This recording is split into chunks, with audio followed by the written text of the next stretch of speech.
2024 সালের 5 আগস্ট সকাল থেকেই সেনাবাহিনী জানতো শেখ হাসিনার পতন হয়ে গেছে, কিন্তু পুলিশ জানতো না। তাই পুলিশ তখনও সরকারকে রক্ষা করতে সর্বাত্মকভাবে মাঠে ছিল। এক পুলিশ কর্মকর্তার বরাত দিয়ে জাতিসংঘের মানবাধিকার বিষয়ক হাই কমিশনারের তথ্য সন্ধানী প্রতিবেদনে এমন তথ্যই উঠে এসেছে।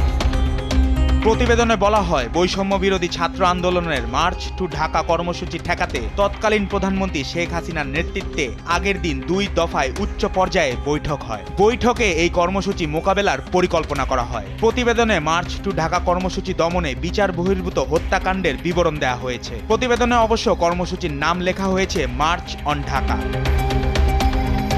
জাতিসংঘের প্রতিবেদনে আরও বলা হয়, কোটা আন্দোলনে অংশ নেয়া নেতাদের প্রকাশ্য ঘোষণা ও গোয়েন্দা সংস্থাগুলোর তথ্য থেকে রাজনৈতিক নেতৃত্ব জানতে পারেন। 5 আগস্ট ঢাকার কেন্দ্রস্থলে বড় প্রতিবাদ মিছিলের পরিকল্পনা করেছেন আন্দোলনকারীরা। 4 আগস্ট সকালে তৎকালীন প্রধানমন্ত্রী শেখ হাসিনা জাতীয় নিরাপত্তা কাউন্সিলের বৈঠকে সভাপতিত্ব করেন। বৈঠকে অংশগ্রহণকারীদের তথ্য মতে বৈঠকে সেনা, বিমান, নৌ, বিজিবি, তৎকালীন ডিজিএফআই, এনএসআই, পুলিশ ও পুলিশের বিশেষ শাখার প্রধানরা অংশ নেন। বৈঠকে তৎকালীন হাসিনা সরকারের স্বরাষ্ট্রমন্ত্রী, শিক্ষামন্ত্রী ও পররাষ্ট্রমন্ত্রী ছিলেন। তারা মার্চ অন ঢাকা প্রতিরোধের জন্য আবার কারফিউ জারি ও তা বলবৎ করার বিষয় নিয়ে আলোচনা করেন।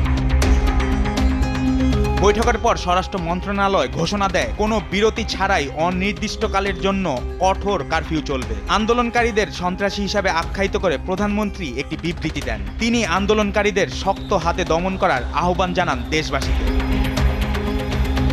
4 আগস্ট সন্ধ্যার পর তৎকালীন প্রধানমন্ত্রীর বাসভবন গণভবনে আরেকটি বৈঠক হয় বলে প্রতিবেদনে বলা হয়। বৈঠকে প্রধানমন্ত্রী নিজে অংশ নেন। অন্য অংশগ্রহণকারীদের মধ্যে ছিলেন স্বরাষ্ট্রমন্ত্রী, সেনাবাহিনী, পুলিশ, র্যাব, বিজিবি, সশস্ত্র বাহিনী বিভাগের প্রিন্সিপাল স্টাফ অফিসার ও সেনাবাহিনীর কোয়ার্টার মাস্টার জেনারেল।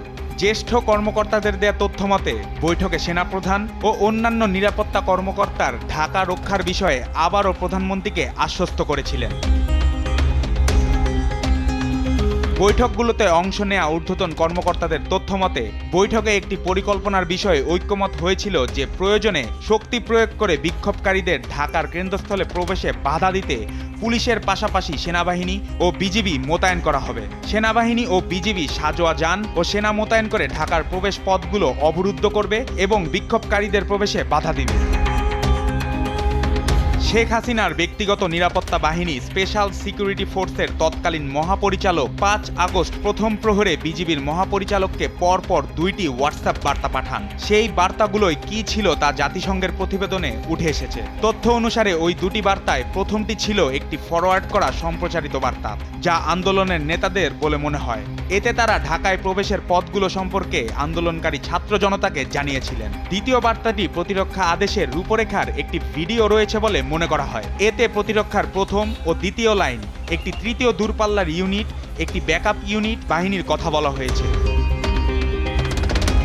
5 আগস্ট সকালে সেনাবাহিনী ও বিজিবি সদস্যরা মূলত দাঁড়িয়েছিলেন। পরিকল্পনা অনুযায়ী তারা তাদের উপর অর্পিত ভূমিকা পালন করেননি। প্রতিবেদনে একজন জ্যেষ্ঠ কর্মকর্তার বরাতে বলা হয়, সেনাবাহিনী যে বাহিনী মোতায়েনের প্রতিশ্রুতি দিয়েছিল সেটা তারা মোতায়েন করেনি। আরেকজন জ্যেষ্ঠ কর্মকর্তা বলেছেন, বিজিবি প্রতি ঘন্টায় বিভিন্ন প্রবেশ পথ দিয়ে প্রায় 10,000 থেকে 15,000 বিক্ষোভকারীকে ঢুকতে দিয়েছে, যা তাদের নিয়ন্ত্রণ করার কথা ছিল। তৃতীয় একজন জ্যেষ্ঠ কর্মকর্তা তখনকার পরিস্থিতি স্মরণ করে বলেছেন, সিসিটিভি ফুটেজে 500 থেকে 600 বিক্ষোভকারীকে সেনাবাহিনীর বাধা ছাড়াই উত্তরা থেকে ঢাকার কেন্দ্রস্থলের দিকে আসতে দেখে তিনি বুঝতে পেরেছিলেন কিছু একটা গড়বড় হচ্ছে। চতুর্থ আরেকজন জ্যেষ্ঠ কর্মকর্তা ব্যক্তিগতভাবে প্রধানমন্ত্রীকে ফোন করে জানিয়েছিলেন পরিকল্পনা অনুযায়ী কাজ হচ্ছে না।